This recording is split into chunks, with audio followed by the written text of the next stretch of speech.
ചരിത്രത്തിലാദ്യമായി വടകര നഗരസഭയിൽ RMP പ്രതിനിധി ശരണ്യ വിജയക്കൊടി നാട്ടി. കുറ്റ്യാടി മണ്ഡലത്തിലെ മണിയൂർ പഞ്ചായത്തിൽ ഇത്തവണ RMPക്ക് പ്രതിനിധിയുമുണ്ടായി. വിജിത് ലാലാണ് ജയിച്ചത്.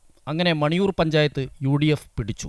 തൃശൂർ ജില്ലയിലെ കുന്നംകുളം നഗരസഭയിൽ 6 ഒറ്റയ്ക്ക് മത്സരിച്ച RMPയുടെ 4 സ്ഥാനാർത്ഥികൾ ജയിച്ചത് CPMനെ ഞെട്ടിച്ചിരിക്കുകയാണ്.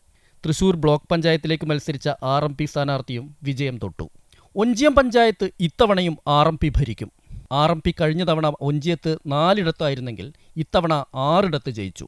ഏറാമല പഞ്ചായത്തിൽ കഴിഞ്ഞ തവണ 5 പേർ ജയിച്ചിരുന്നത് ഇത്തവണ RMP പ്രതിനിധികൾ 6 ഉയർന്നു. ചോറോട് പഞ്ചായത്തിൽ 1 പ്രതിനിധിയായിരുന്നു RMPക്ക് ഉണ്ടായിരുന്നതെങ്കിൽ ഇപ്പോൾ 3 ഉയർന്നു. മാവൂർ പഞ്ചായത്തിൽ ഇത്തവണയും RMPക്ക് പ്രതിനിധിയുണ്ട്. അതേസമയം അഴിയൂർ പഞ്ചായത്തിലുണ്ടായിരുന്ന അക്കൗണ്ട് പൂട്ടി.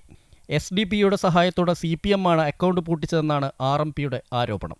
RMP ശിഥിലമായിക്കൊണ്ടിരിക്കുകയാണെന്ന CPM വാദങ്ങൾക്കേറ്റ തിരിച്ചടി കൂടിയാണ് ഈ തിരഞ്ഞെടുപ്പ്. വിനേഷ് കുമാർ, അമൃത ന്യൂസ്, കോഴിക്കോട്.